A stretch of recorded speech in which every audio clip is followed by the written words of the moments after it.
Hello, Jen's Journeys fans. This is your Jen coming to you at for me, the end of the Michigan Celtic Festival.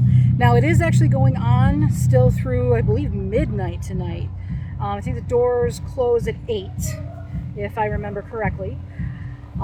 Just want to go ahead and give you a event experience, because this is more of an event than a location or a museum or anything, even though, let me tell you, there is a lot of history here. So definitely worth checking out, especially if you're into Celtic genealogy. They have both Irish and Scottish and even some Nordic in there a little bit, so that's pretty cool. All right, let's get to the review. Let's start out with the location, the size. I am so glad they moved it to the fairgrounds, because honestly, even though Mill Pond Park was beautiful, it was awesome, but the second you had any type of rain or anything, yeah, you were in the middle of a mud pit. Quite literally, mud pit, because it's low land because of the mill pond that was there. So excellent location. Plus, one of the benefits is that you could actually enjoy about 75%, well, I'll take that back, maybe more like 50% of the festivities in one of the sheds. They actually had connecting parts, the foyers, that were covered. So if you have an allergy to sun or it's just too hot, you could get out of the weather.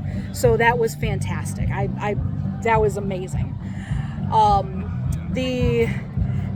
The child/family friendliness, very high. So this is one of those few places where it's a lot of these things are meant for kids. So they have they had a whole half of a shed dedicated to kids' activities. They had like workshops, like sea shanties that they could learn. They had like the fairies. Yes, folks, there was a unicorn here. Oh yeah, in fact, not just one, 2 or 3. I'm not kidding. So that was that was pretty cool. And a lot of the crafts even some of the vendors had things that were targeted for kids.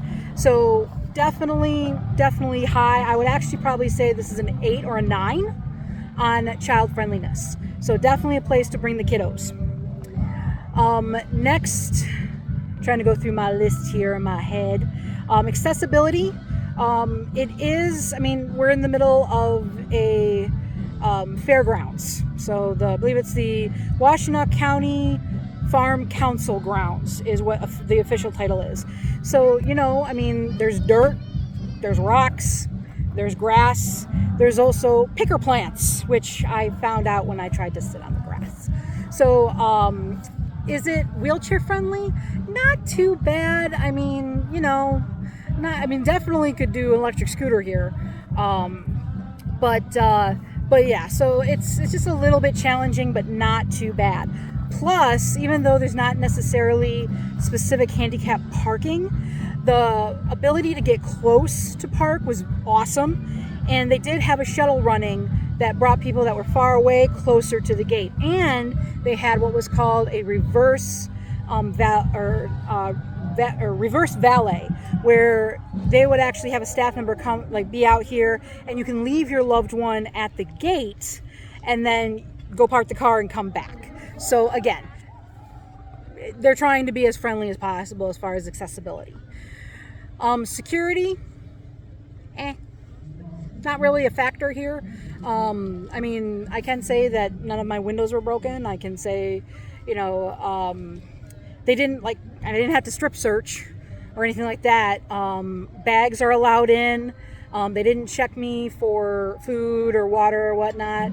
Outside food is discouraged, but at the same time, kids gotta have snacks and things. So it was allowed, but I'll tell you right now, there are so many vendors here, not just the food trucks. They had quite a few food trucks, and a large variety, not just like, oh, great, haggis.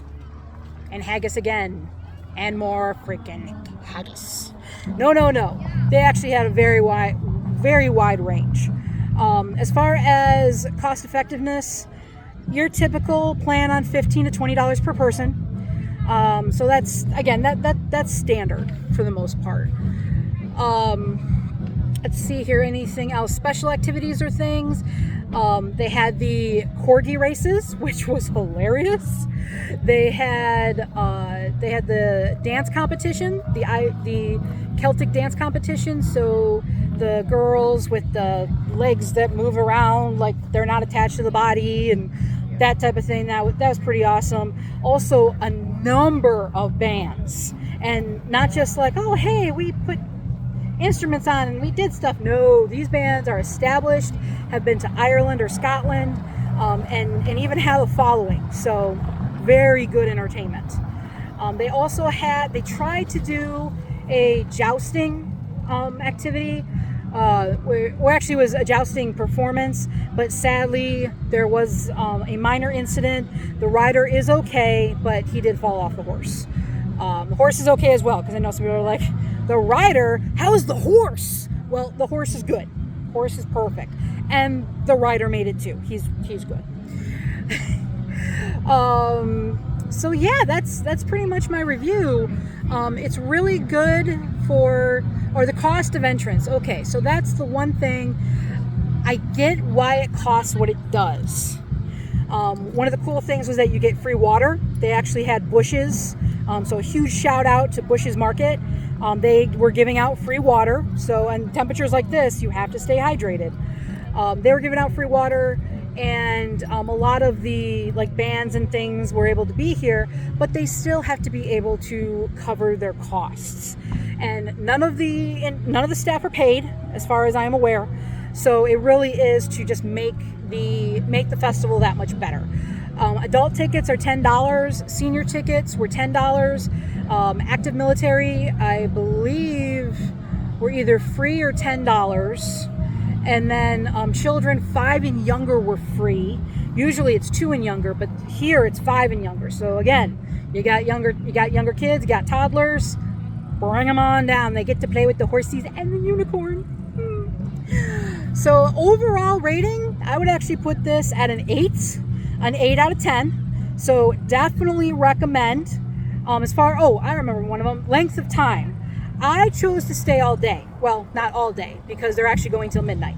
But I stayed the majority of the day here today, and there was always something to do. In fact, I think I missed a couple of things I wanted to do because I wanted to see something else.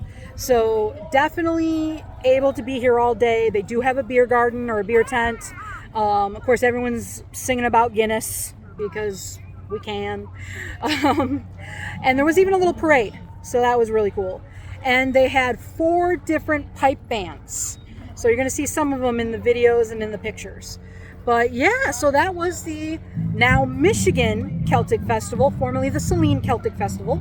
And like I said, I give it an 8 out of 10 and definitely recommend it. All right, everyone, thank you for this event experience. Hopefully it'll help you in the future. And I look forward to seeing everybody here on their next journey or my next journey. Mwah! Toodles!